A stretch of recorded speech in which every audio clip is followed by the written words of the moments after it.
Hello, everyone. Welcome to the Teens in Action Forum. My name is Chi, and I'll be your Hi, host. Chi. We are not started yet. Did you Yeah, I just had a sorry. Okay.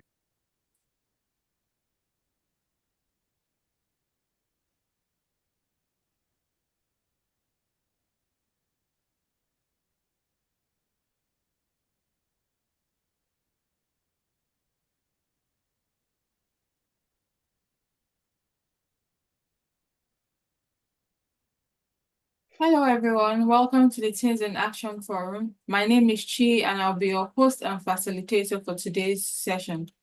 I'm so happy to be here with all of you as we explore some exciting topics and ideas in technology, AI, and innovation. Today's workshop will be on no-code AI, creating AI without a technical background. For those who may be new to us, Teens in AI is a multi-award-winning social impact initiative launched at the United Nations AI for Good Summit back in 2018. Our mission is to empower the next generation of AI leaders and innovators. Over the years, we've reached more than 20,500 young people across 252 cities in 97 countries, making a global impact. Today's workshop is brought to you in partnership with SAGE and SAGE Foundation.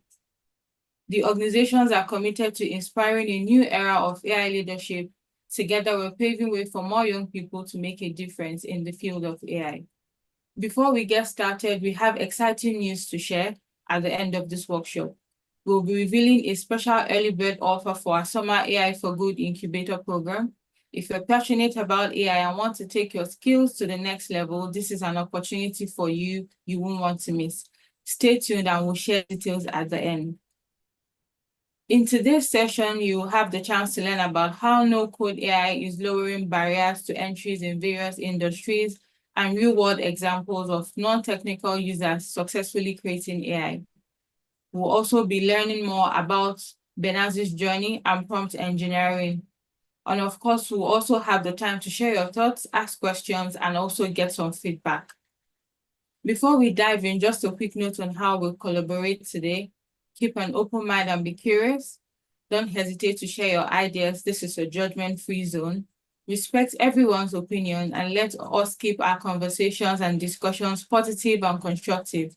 Also, we'd like to let you know that you should add your questions to the Q&A section at the bottom of your screen. And lastly, we'll make sure to wrap up on time. Now it's time to get started. I'm delighted to introduce our speaker for today, Benaz Abdullahi.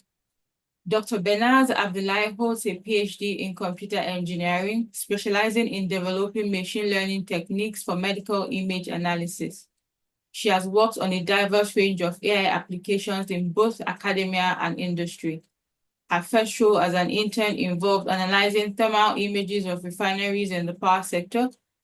And after graduation, she focused on smart activity detection, followed by research in histopathology image analysis, where she designed and applied deep learning models to classify cancer cells. Since 2021, she has been actively designing and developing AI solutions for the accounting domain. Benaz is always excited and eager to explore new applications and implement optimal AI solutions tailored to different industries. Please, let's give a warm welcome to Benaz and let's begin. Thank you. Yeah, Benaz, you can start.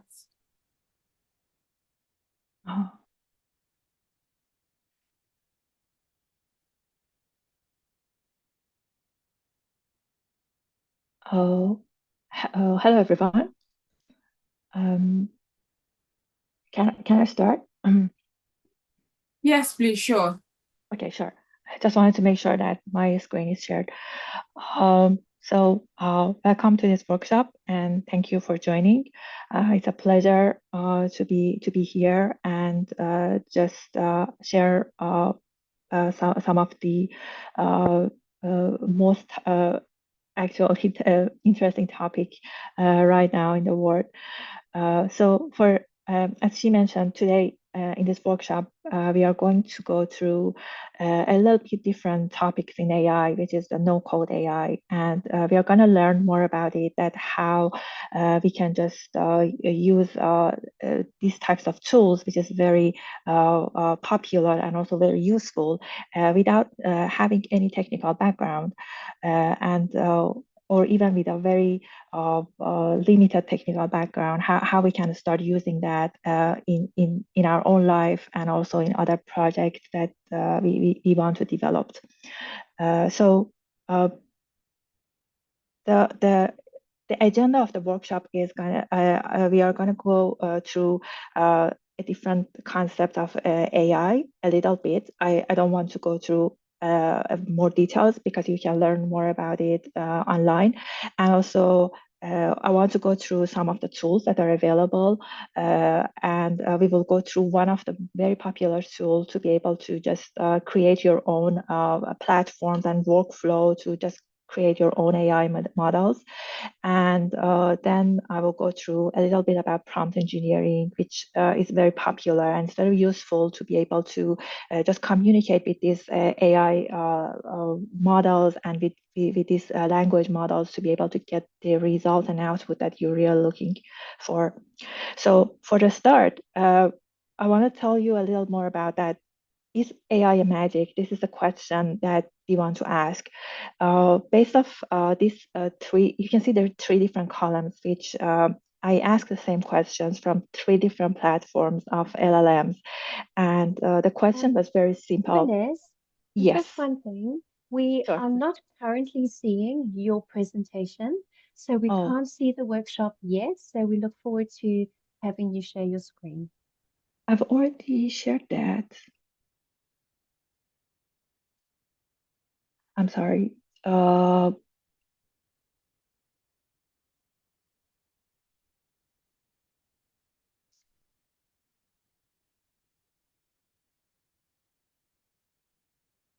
Is it shared?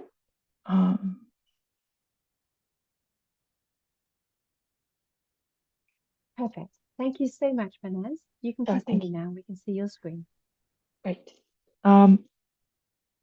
So so for the first, so I'll go start from first. So this is the topic that we want to cover, and for the first slide, so I asked the same question, which is a very simple question from three different platforms. The answers are on the left column and on the mid and on the right side. The left column is GPT, right column is Claude. The very right one is I asked the same question from Gemini, and the question is, what is Teen AI? Teens in AI. I wanted to know what does it know about this organization. On the left side, the GPT answer, if you have time to go through that, is very related. It talks about what is Teen AI, when they were founded, and what the purpose of the team it is, and what they're doing. Even the Claude has already done a good job, and this is what I expected from this question. On the right side, you can see that it's totally different answers because it tries to understand and tells us a little more about what is teenagers and what they know in AI. So none of them are a wrong answer, but with the same question that we ask, it really means that all of these models, they are just trained based off different data set, and the way that they are just working in the background is very different. That's why we got different answers and different results. I did the same thing for the generating some images and logos for each of these from each of these platforms, and I just copy paste them here, which is interesting to me because they generate totally different types of images. That's how they are just learning and they understand about this question. So that's why we want to understand how prompt engineering is very useful to get the results that we are really looking for, and how to just know about these types of models, that what's going on between them. If you know a little bit more, then it's going to be much more accurate, the way that we are going to ask these types of questions, and then get the answer that we are really looking for. So is it a magic? The answer, I think now is clear, is no. They are just depending on the model, depending on the data that they have been trained, and also the smartness of the models that they are just using, and the complication of the models. And the other one is we as a people who are just working with these models, and we are just asking them questions, we have another role to be able to how to just retrieve those knowledge that we want from them. I don't want to go through this slide very in details, but in general, the AI, where is the generative AI or the neural networks or deep learning models in this domain of AI?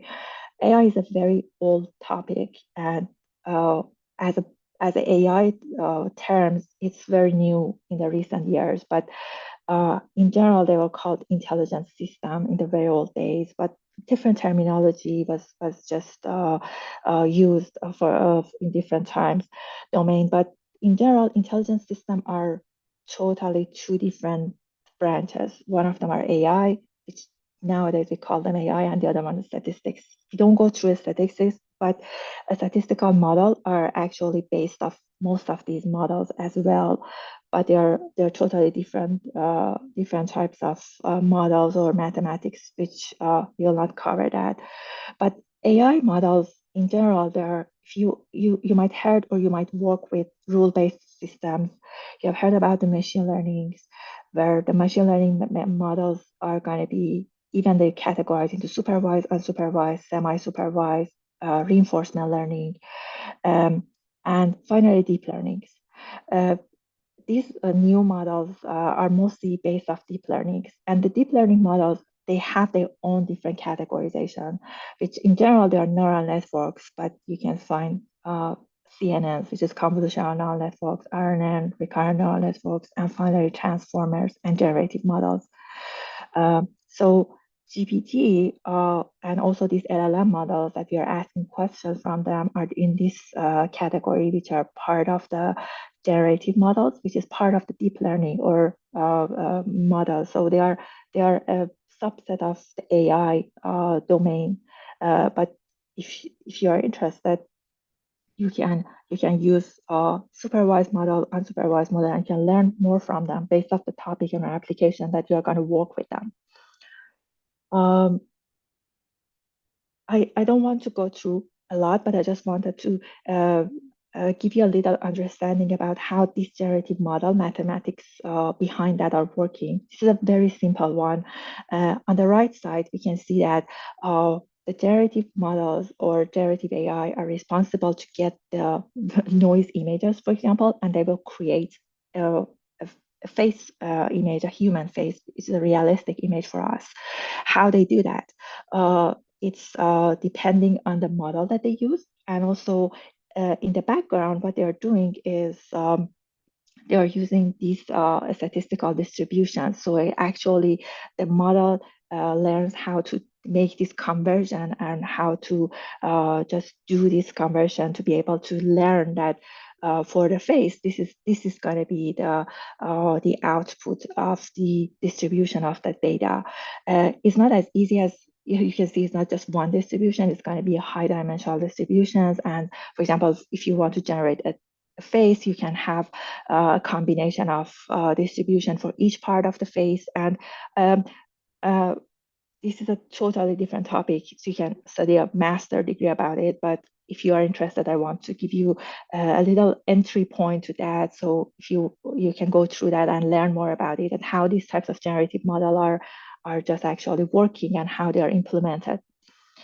So now let's go to our topic. We want to learn how to do no code and how to and write a complicated ML models or actually a complicated model to be able to just run our own application or our own goal or aim, whatever you want to do. So generally, you have to be able to build, train, and deploy your model.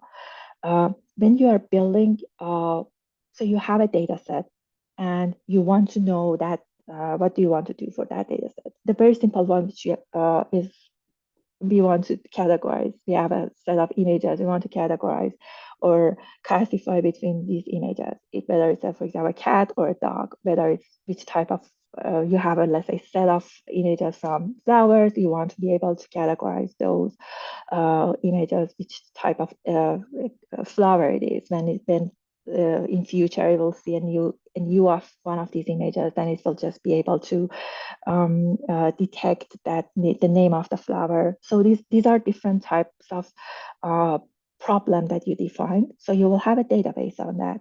Then the next step is to be able to build your model. So you have to make sure that what type of model you want and how complicated you want to select. Do you have labeled data, or so if you have labeled data, you will go through the supervised models. You don't have labeled data, then you have to go through unsupervised model, and so on and so forth. So you need a little more background information about them. Then the next step is to be able to train your model and test your model, make sure that it works for any other data that it haven't seen so far, and for new data, how well it's going to work and how accurate is your system, and so on and so forth. So there are a lot going on with the training.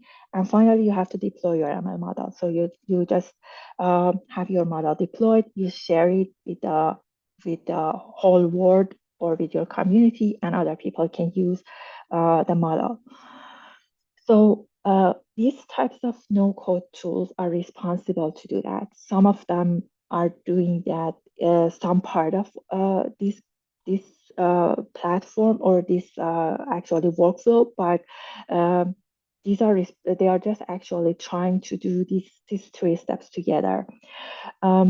These tools, I try to just search for the tools that are mostly available for free, and they are not considering business domains. So they are just working for people that they are not in business. So that's make it easier for you or for our audience to be able to work with them. If you're interested, you can go through each. I try to consider and I just share the knowledge about each of them. But today we are gonna just discuss more about the make.com, which is the last one. We want to try to be able to learn how to just use this platform, how to make a workflow and connect it to ChatGPT, and then develop the application that we want by just drag and drop. So if you have any answer regarding this page, you can just use search for them. But these are there are maybe other tools, but these are the most popular tools. So for the make.com, if you go and just search for the website, the make.com is a free available. You can just make a free trial to just insert. It doesn't need any more information. Just probably need your email, and then so based off that. So in this today, we just want to create a very simple scenario, a very simple project. So our workflow is gonna be, we want to design a web page like the right side. So we want to have a HTML file, which is called ask.ai. Our file is going to be like this. We want to have a very simple text to ask any question that we want, and then ask GPT, and then get the answer printed out on the bottom. So our workflow will have three different steps or three different parts. One of them is the webhook receives. I'll discuss more about this webhook. So it's the part that it gets the answer, the questions from the user from this text that you can see. Type your question here. OpenAI which answer the question. So it's going to be another part of this workflow. So when we hit Ask GPT, then OpenAI will be answer the questions and will be loaded. And finally, the respond to webhook. So the answers are getting from the GPT and will be printed out in this part of the web page, which is answer. So that's the whole project, or the whole idea that we want to create.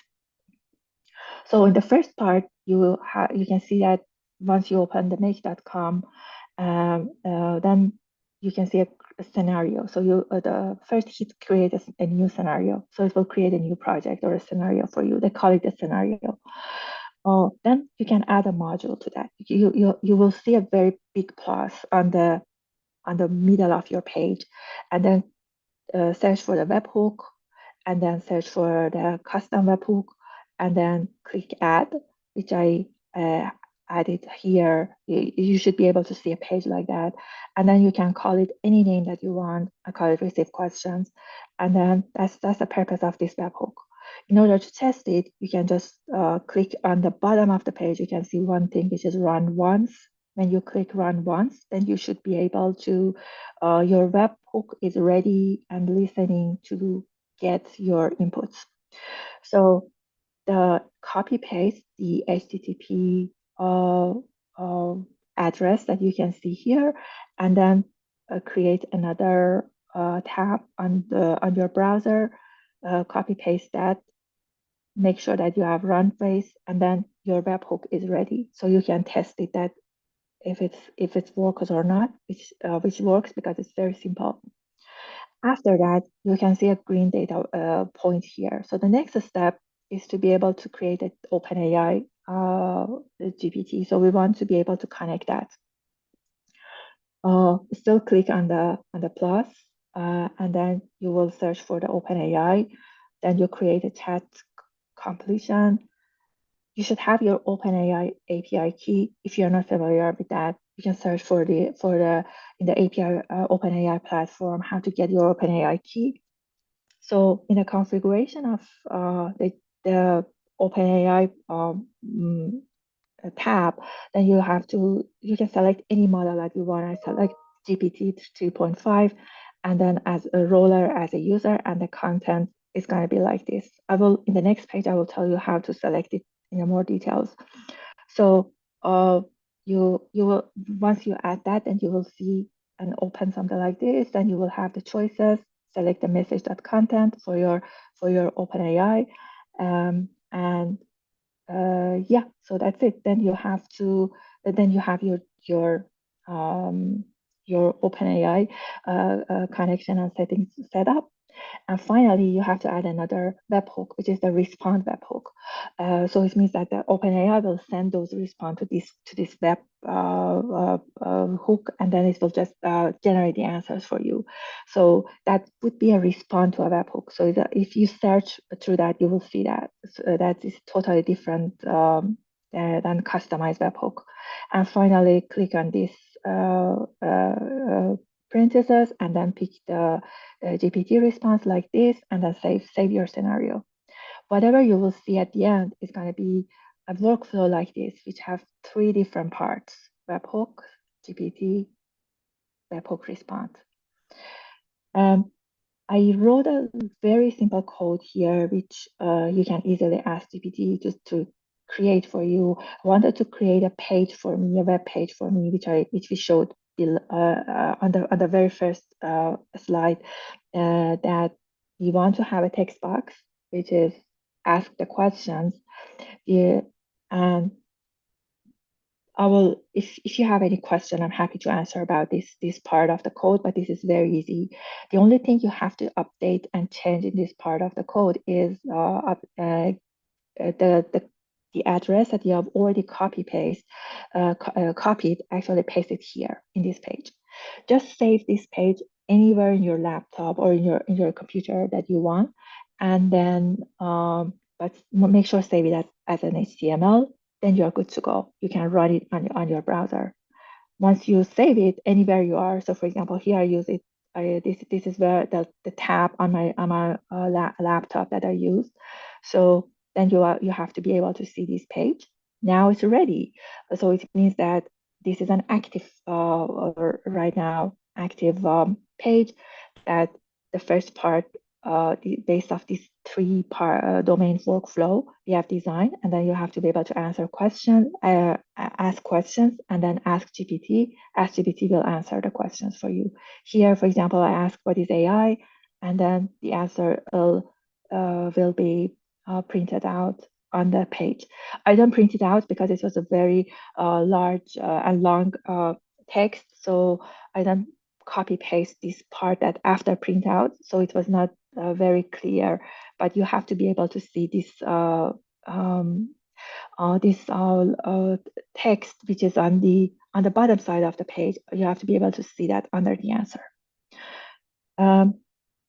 If you look at the web, actually make.com, there are a lot of templates actually. So if you go through this templates part of that, it has already designed a lot of complicated other types of workflows that maybe you can even use that or even tweak that for your own purpose. For example, this is a very a little more complicated one that it tries to use OpenAI in three different for creating three different approaches, so and so on and so forth. So so that would be another source of learning about it, because it has a lot of predefined template as well. Or you can create your own, as we discussed, you can create your own scenario and your own project for the purpose that you want. For example, you can create something to do some math for you, or just give you a calendar, give you some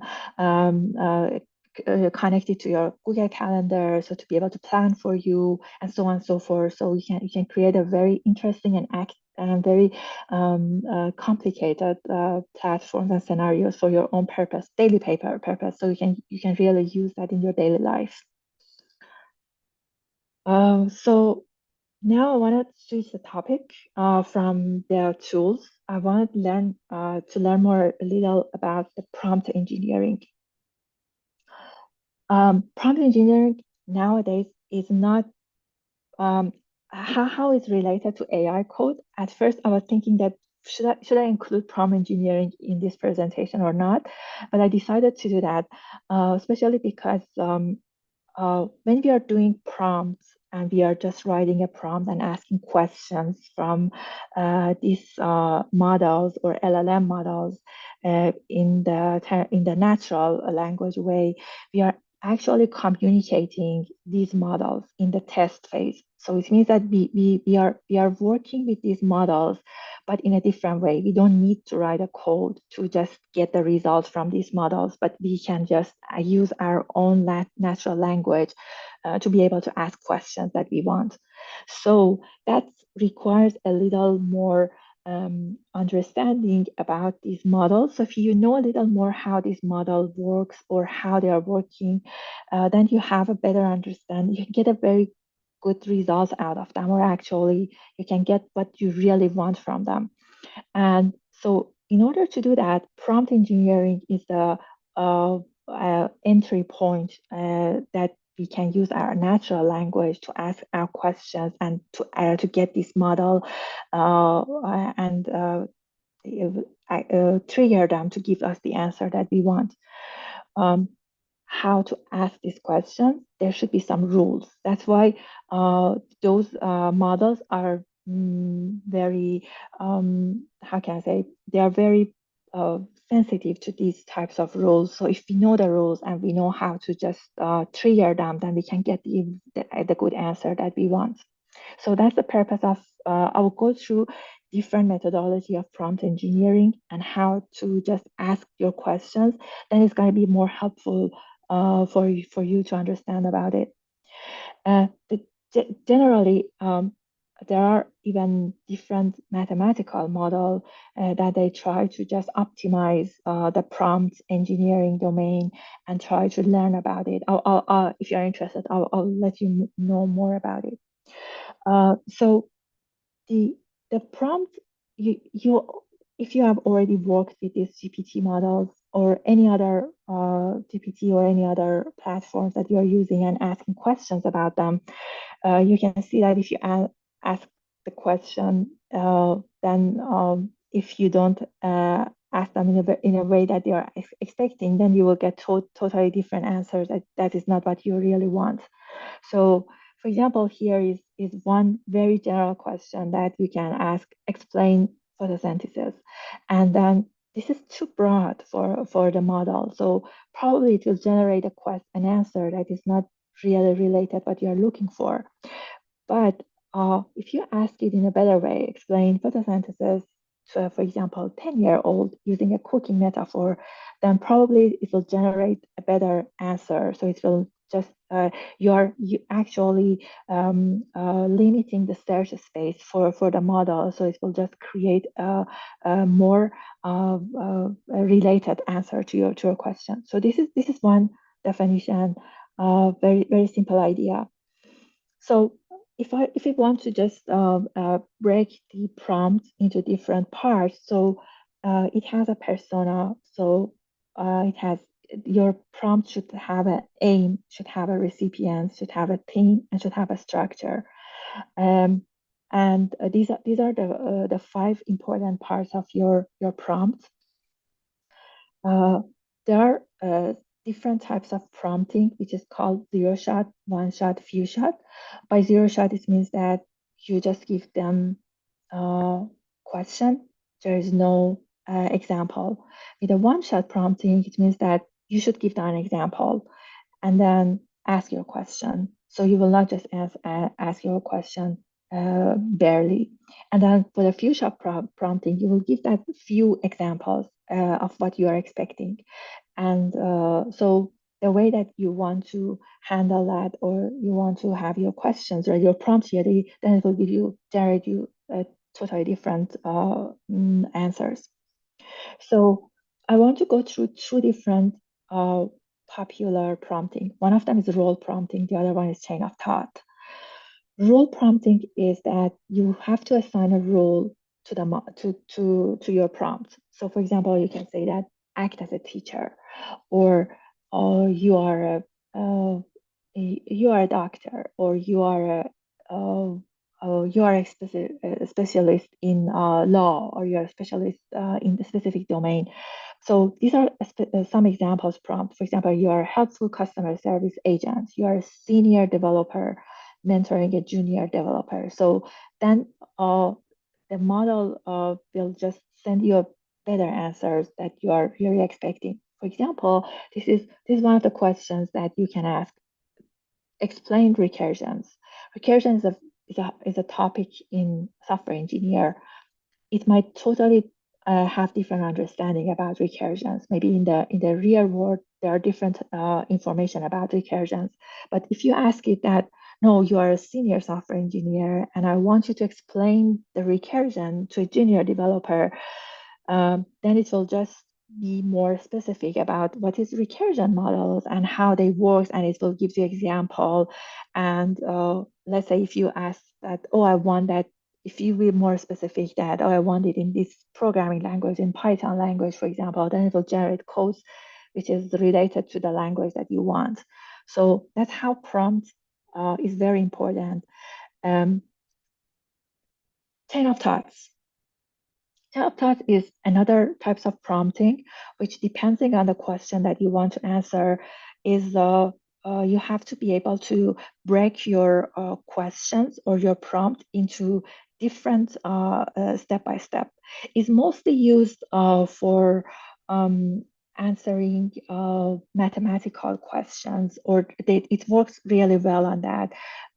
If you're interested, there was a paper which was published a few years ago for the first time, and they just developed their chain of thoughts model and measure how accurate it is on a database of mathematical models, and it could generate very good answers on that. So here, for example, you can see that if you directly ask this question, that if Sarah's twice as old as Tom and Tom is 8, how old is Sarah? But this is a very direct way, and probably there's a high chance that it will not always generate you a good answer. But if you ask it step by step, Tom is 8 years old. Sarah's choice is age. So Sarah is going to be 2 multiplied to 8. So step by step, you give that knowledge, then it will understand that, and it will generate the answer that you're looking for. So to summarize these two important prompting, what I can say that the difference between them is, and when you want to use them is, for the role is when you want to answer specific questions about, and you want them to have a specific role. For chain of thoughts is when you have a problem or you have a question that you can break it into step by step. So it will do some reasoning and it will do some logic behind that. So it will just have step by step. So this is how you just select between which types of prompting you want to use for your questions. There are a lot of different prompting, and these are several other popular prompting engineering that you can study about that. Tree of thoughts is, for example, on top of chain of thoughts, and then a lot of other promptings. I just share one example for each of them. If you're interested, you can learn more about that. So I list them here for your reference, so you can go through each. So now I want to give you a little more information about the prompting and why these prompts are very important. I want to give you a little details about how these models work, so you can have a better understanding that when you're writing a prompt, what's actually going on and what's happening with this LLM's model. So in general, LLM's model have this, you might hear this terminology, but they are doing these types of concepts step by step. So they do the embeddings, they have the attentions, they will generate a probability, they will do the sampling, and finally they will do the conditions. So once we have a prompt, they will do embedding. So it means that they will just find vectors for each of these words, a vector of numbers. So they just convert them to numbers. Then based off transformers, mechanism, or technology, they will try to find the attention of each word in that sentence. And then they find the probability of the next word, and they will just create the next word for you. So then they do the sampling. So it means that they have a large number of samples that they learned. So they will try to just select the best one for you. And the conditioning is the prompt that we are actually giving to that. So it means that we are conditioning based off the prompt that we want. So we will ask, I know that you are LLM models, but I want you to give me this answer. You are a doctor. So it means that just search on that part of your model that are just related to doctor domain. So I don't know how much more time I have, but I will be very quick about this. I will not go more in details because I try to give you more examples, but every concept, I'll give you one example. For the vectors and embeddings, for example, cat and dog, if in your sentence you have cat and dog, then it will generate two vectors for them. And if you looked up in the embedding dimension, so it means in the high dimensional vector space, then cat and dog, they will have a vectors that are close to each other, but cat and banana are not. So that's how it will try to understand the questions that you are going to ask, or the model is going to answer.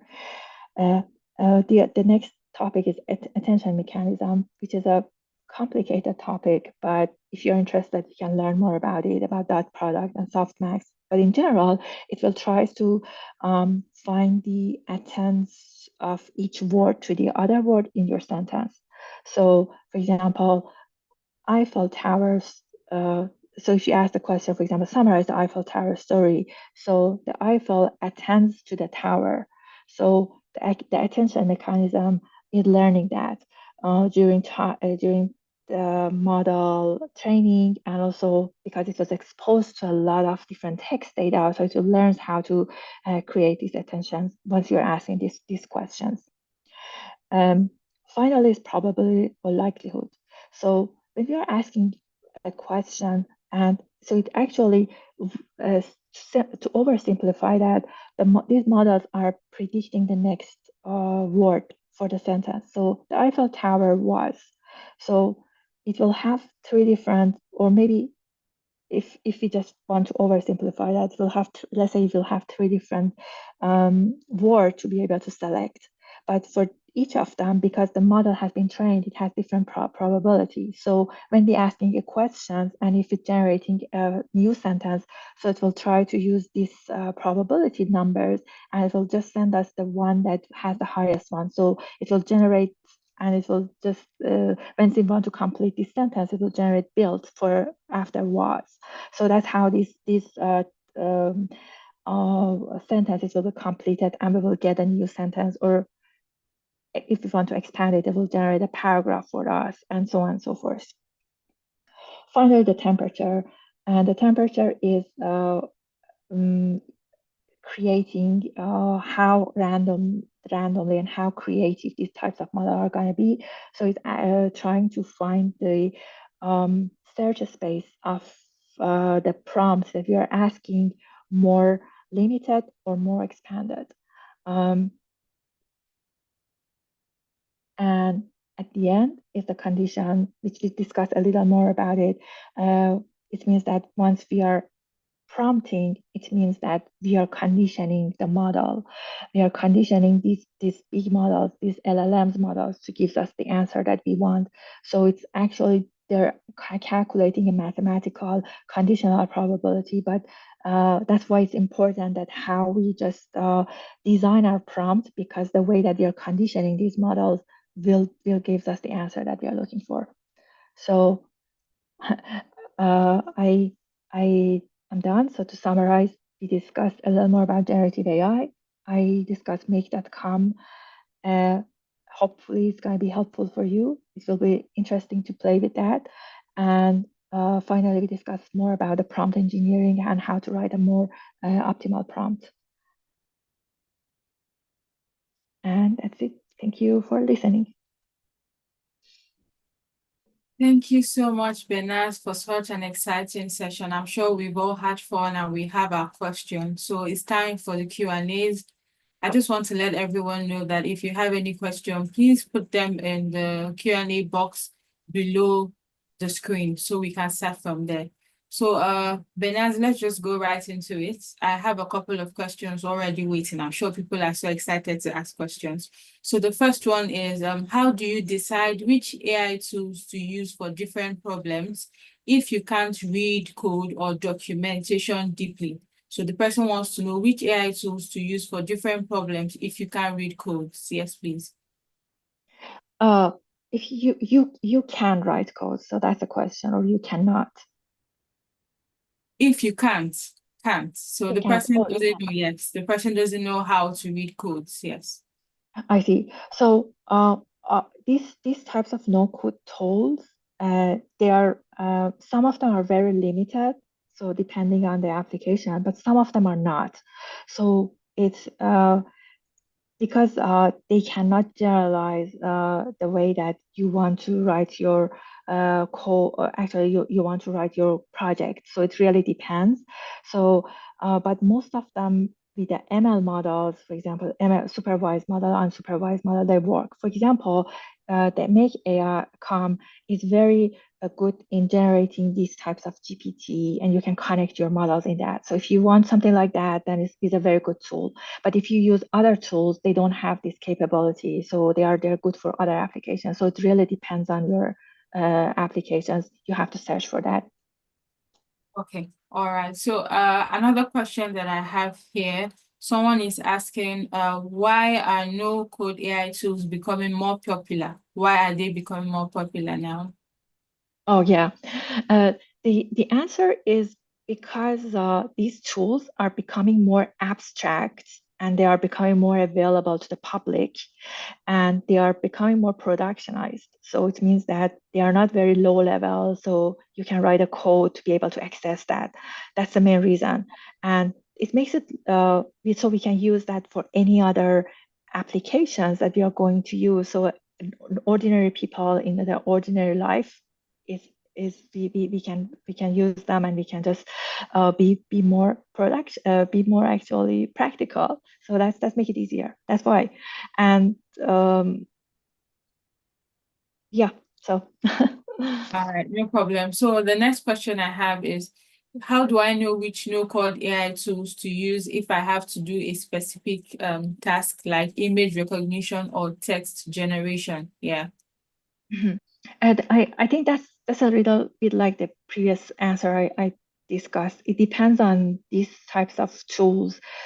They have different features, so you have to go through them and see which one has this feature. For example, Teachable Google lets you upload your images and do that, and just try to train your model, and they make the classification. So you can go through those tools, and then let's see which one is working. But so it depends on the availability of those. So there's not one tool that maybe do all the things for you or all the applications. So you have to search for that. Okay, all right. So the very next question I have is someone is asking, if I want to turn my no-code AI project into a mobile app, can I do that without coding skills? I haven't done that yet myself without without coding, but I recommend to take a look at this make.com. I realized that in the templates it has some workflow which is available, and probably you can cover that. And if not, then I've seen in the template. Take a look at it. If not, you can still search. There's nothing coming on top of my mind, so I can share right now with you. But if you couldn't find anything, I'm happy to just reach out to me. I will just help you. All right, no problem. Thank you very much. So I have another question. Is using make.com and ChatGPT safe? Right now people are kind of worried about their data and their privacy. So let us know if those are safe for us to use. No, if you just want to use them like this, they are not, but there are other tools which is available even in the make.com, so you can make them more secure, like for example, hashing your data and how to access your data and so on and so forth. So that's part of your own responsibility to make sure that your data is safe and secure. All right. Okay, so I have one more question. Can I use this Snow AI tools to build an AI project for school and competitions, even if I've never coded before?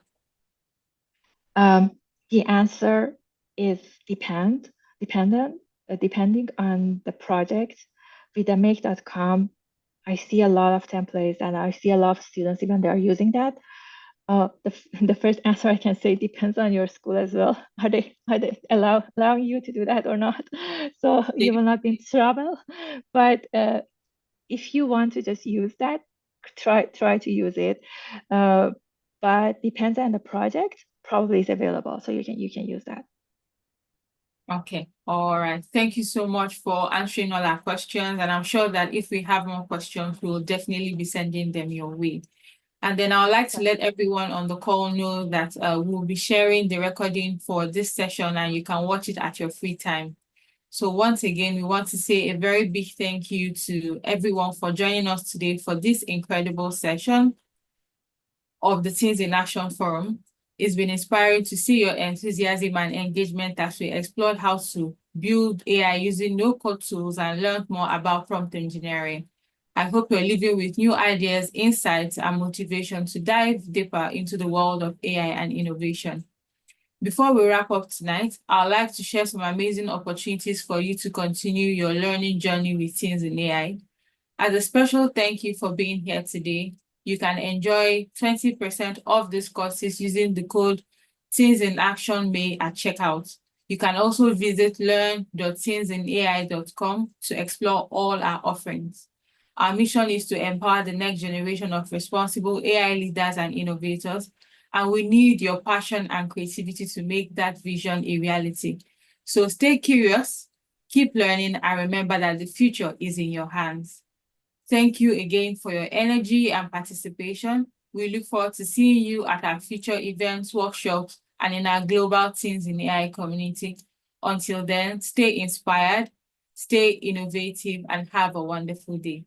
Goodbye, everyone.